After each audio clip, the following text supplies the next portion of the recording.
হরে কৃষ্ণা। রাধে রাধে বন্ধুরা, আমাদের বৃন্দাবন প্রেমী নিতাই চ্যানেলে আপনাদের সকলকে স্বাগত। সকল বৈষ্ণব ভক্তবৃন্দের চরণে আমার প্রণাম। আপনারা সকলে কেমন আছেন? আশা করি রাধা মাধবের কৃপায় সকলেই ভালো আছেন। তো আজকে আপনাদের আমরা দর্শন করাবো বৃন্দাবনে রাধা দামোদর মন্দির দর্শন করাবো। রাধা দামোদরের যে সুন্দর বিগ্রহ আপনাকে দর্শন করাবো, এবং এখানে রয়েছে একটা অপূর্ব দিব্য শিলা, সেটা আপনাকে দেখাবো, যেটা গিরিরাজ শিলা, যেটা সনাতন গোস্বামীকে দিয়েছিলেন স্বয়ং গিরিরাজ অর্থাৎ ভগবান দিয়েছিলেন। তো এটা এখানে অনেক মাহাত্ম্য রয়েছে, তো পুরো মাহাত্ম্যটা আপনাদের আজকে বলবো। একটা এখানে অলৌকিক ঘটনা রয়েছে রাধা দামোদর মন্দিরের সাথে জড়িত, সেই সমস্ত পুরো বিষয়টা আপনাদেরকে দেখাবো এবং পুরো বিষয়টা বলবো। আপনারা পুরো ভিডিওটা দেখতে থাকুন। আর যারা আমাদের চ্যানেল নতুন তারা অবশ্যই আমাদের চ্যানেলটি সাবস্ক্রাইব করে পাশের বেল আইকনটা প্রেস করে দেবেন এরকম সুন্দর সুন্দর ভিডিও দেখার জন্য। আর যারা বন্ধুরা বৃন্দাবনে আসতে চান তারা আমাদের সাথে যোগাযোগ করবেন। আমাদের এখানে থাকা এবং 3 টাইম কৃষ্ণপ্রসাদের ব্যবস্থাও রয়েছে। এছাড়া বৃন্দাবনের সমস্ত মন্দিরগুলো আপনাদেরকে সুন্দর করে দর্শন করানো হবে। হরি বল। তো এখন যদি গরমটা একটু বেশি, গরমটা কমে গেলেই তারপরেই কিন্তু ভালো হবে দর্শন। তো আমরা দেখুন এখন কেসিঘাটে চলে এসেছি। হ্যাঁ, আমাদের মন্দিরে অনেক রাস্তা রয়েছে। হ্যাঁ, কেসিঘাটের পাশ দিয়ে যে আমরা রাস্তা একটা রয়েছে, যেটা রাধারমন মন্দির বা নিধুবন রয়েছে, সেদিক দিয়েও যাওয়া যায় ভেতরে। এখানে তো অনেক গলি আপনাদের বলেছিলাম একদিন যে বৃন্দাবনে রয়েছে অনেক গলি। এছাড়াও এই কেসিঘাট পেরিয়ে যেটা রয়েছে আপনার চিরঘাট থেকে একটা রাস্তা গেছে, সেদিক দিয়েও যাওয়া যায়। আবার তার একটু এগিয়ে গোবিন্দঘাট রয়েছে, সেখান থেকেও রাধা দামোদর মন্দির যাওয়া যায়। তো এখানে গলিগুলো কী হয় বন্ধুরা, একটার সাথে একটা যেন যোগসূত্র রয়েছে, অর্থাৎ ভেতরে বিভিন্ন রাস্তা রয়েছে। যদি জানা থাকে তাহলে কিন্তু একটা রাস্তা থেকে অন্য রাস্তায় গিয়ে আবার একটা বিভিন্ন মন্দির দর্শন করা যায়। বৃন্দাবনে এরকম রয়েছে। তো আপনারা যমুনা মহারানী দর্শন করুন। জয় যমুনা মহারানী কি জয়, বৃন্দাবন ধাম কি জয়, হরি বল।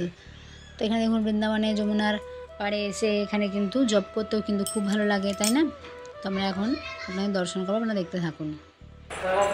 হরে কৃষ্ণা। রাধে রাধে বন্ধুরা, আমরা এখন রাধা দামোদর মন্দিরে 4 বার পরিক্রমা করে নিচ্ছি। কারণ দেখুন এই মন্দিরে 4 বার পরিক্রমা করলে কি হয়, গিরিরাজ পরিক্রমার ফল লাভ হয়। 22 কিলোমিটার পরিক্রমা, এখানে 1 কিলোমিটার পরিক্রমা করলেই কিন্তু 22 কিলোমিটার পরিক্রমা ফল লাভ হয়। হরি বল। তো দেখুন বন্ধুরা, এখানে আপনারা রাধা দামোদর দর্শন করুন। জয় রাধা দামোদর লাল কি জয়। তো দেখুন বন্ধুরা, সামনে যে আপনারা একটা দেখতে পাচ্ছেন, যেখানে রয়েছে ভগবানের চরণ চিহ্ন এবং গোমাতার খুরের চিহ্ন এবং বাঁশি একটা রয়েছে, তার চিহ্ন রয়েছে। তো এটা স্বয়ং গিরিরাজ দিয়েছিলেন সনাতন গোস্বামী। এখানেও দিয়েছিলেন না, সনাতন গোস্বামী কী করতেন দেখুন, এখান থেকে গিরি গোবর্ধন যেতে সময় লাগতো 22 কিলোমিটার এবং 22 কিলোমিটার পথ, আর গিরিরাজ পরিক্রমা করতে 22 কিলোমিটার এবং আসতে 22 কিলোমিটার। তো সনাতন গোস্বামী প্রতিদিন এই 66 কিলোমিটার হেঁটে যাওয়া আসা এইসব নিয়ে পুরো 66 কিলোমিটার প্রতিদিন হাঁটতেন। তো এরকম করতে করতে প্রতিদিন তিনি করতেন। দেখুন কোনো মানুষের পক্ষে কেউ বছরে একবার পরিক্রমা করে, কেউ মাসে একবার করে, তো উনি প্রতিদিন করতেন। তো উনি তো প্রথম ঠিক আছে, তখন ওনার বয়স যখন হয়ে যায় তখন ওনার খুব কষ্ট হতো পরিক্রমা করতে। তো সেটা ভগবান তো সব জানতে পারে, তাই না? ভক্তের মনের ভাব, ভক্তের কষ্ট। তো তিনি সেই জন্য কী করেছিলেন, ভগবান সনাতন গোস্বামীকে এই গিরিরাজ শিলাটা দিয়েছিলেন এবং এখানে ভগবানের চরণ চিহ্ন, বাঁশির চিহ্ন এবং গোমাতার খুদের চিহ্ন রয়েছে। এবং গিরিরাজ বলেছিলেন,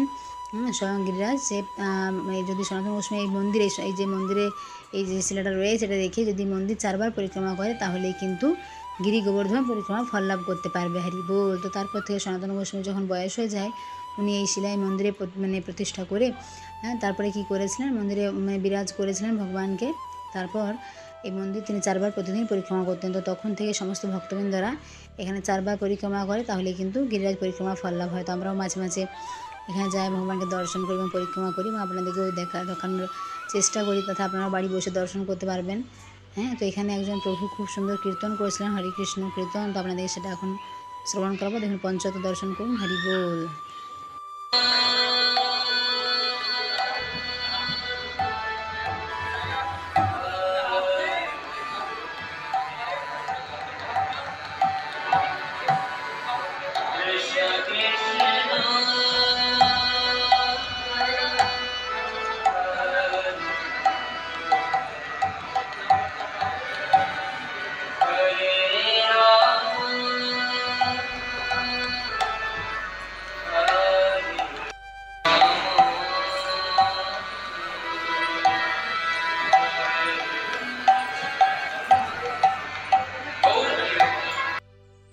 আর এখানে রয়েছে বন্ধুরা রূপ গোস্বামীর সমাধি মন্দির।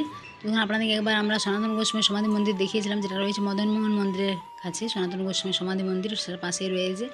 আর এখানে রয়েছে রূপ গোস্বামীর সমাধি মন্দির। এবং দেখুন রূপ গোস্বামী যে মালাটায় জপ করতেন, তো দেখুন সেই মালাও কিন্তু এখানে রয়েছে, আপনারা দর্শন করছেন, একটু দেখা যাচ্ছে। দেখুন এখানে অনেক জায়গায় ছবি তোলা নিষেধ থাকে, তো আমরা তবু তুলে নিয়েছি আপনাদের জন্য।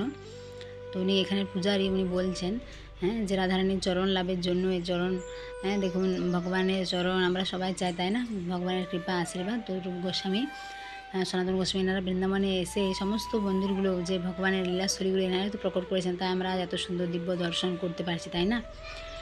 তো সকলের প্রেম সে বলুন রাধে রাধে। আর এখানে রয়েছে দেখুন রূপ গোস্বামীর ভজন কুটির, এখানে তিনি ভজন করতেন, তাই না, কত দেখুন ভগবানের নাম কীর্তন করতেন ওনারা।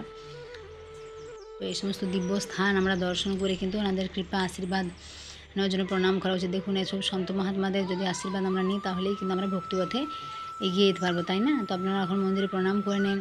এবং আমরা এখন দেখুন 4 বার পরিক্রমা করছি। আমরাও যখন এখানে আসি রাধাদামোদর মন্দিরে মাঝে মাঝে দর্শনের জন্য যাই, তো 4 বার পরিক্রমা করলে গিরিরাজ পরিক্রমা ফল লাভ হয়। দেখুন সবাইকার তো সুযোগ হয় না যে সবসময় গিরি গোবর্ধন গিয়ে পরিক্রমা করার, তো এখানে যেহেতু ভগবান এই সুযোগ দিয়েছেন তাই ভালো। রাধাদামোদর মন্দির বন্ধুরা 4 বার পরিক্রমা করলে যে গিরিরাজ পরিক্রমা দেখুন 22 কিলোমিটার, সেটা কিন্তু এখানে 1 কিলোমিটার পরিক্রমা করলে 22 কিলোমিটার পরিক্রমা ফল লাভ করা যায়। হরি বল। তো কত সুযোগ দান করেছেন দেখুন ভগবান আমাদের জন্য, তাই না। হরি বল। তো আপনারা আমাদের সাথে পরিক্রমা করুন, তাহলে গিরিরাজ পরিক্রমা ফল লাভ করতে পারবেন। হরে কৃষ্ণ কৃষ্ণ কৃষ্ণ হরে রাম রাম রাম হরে হরে। এখানে বন্ধুরা দেওয়ালের গায়ে রয়েছে দেখুন যে জীব গোস্বামী একবার কী করছিলেন, যে দামোদর যুঁজে রয়েছেন, তো জন্মাষ্টমীর সময় অভিষেক করেছিলেন, সেই দৃশ্যটা এখানে দেখুন দেখানো হয়েছে, কত দিব্য দর্শন, তাই না। তো এখানে ভক্তবৃন্দরা অনেকে বসে রয়েছেন, হ্যাঁ অনেকে প্রণাম করছেন, অনেকে এসে বসে জপ করছেন, হ্যাঁ সন্ধ্যেবেলা অনেকে এসে ভগবানকে এখানে দীপ নিবেদন করেন। তো আপনারা দর্শন করুন বাড়ি বসেই। আর এটা বন্ধুরা যে কেশিঘাট রয়েছে, কেশিঘাট থেকে যে চিরঘাট থেকে তো যাওয়া যায়, সেখান থেকে আমরা যেতে পারেন পরিক্রমা মার্গের পাশে। বৃন্দাবনে অনেক মন্দির রয়েছে এরকম, পরিক্রমা মার্গের পাশাপাশি অনেক মন্দির রয়েছে, কিছু মন্দির রয়েছে গলির ভিতর গিয়ে।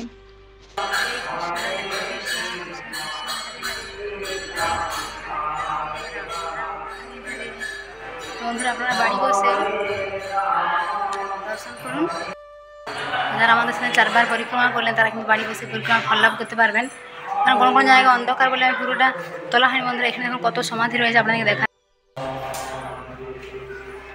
এখানে দেখুন কত বৈষ্ণবজনের সমাধি রয়েছে দেখুন চারদিকে।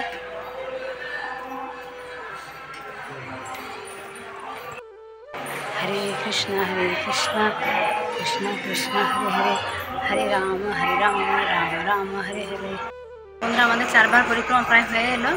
হরে কৃষ্ণ কৃষ্ণ কৃষ্ণ হরে হরে, হরে রাম রাম রাম হরে হরে।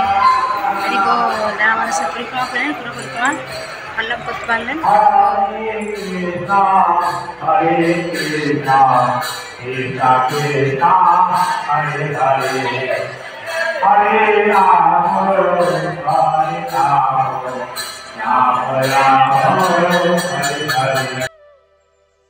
বন্ধুরা যারা আমাদের চ্যানেল নতুন তারা অবশ্যই আমাদের চ্যানেলটি সাবস্ক্রাইব করে পাশের বেল আইকনটা প্রেস করবেন এরকম সুন্দর সুন্দর ভিডিও দেখার জন্য।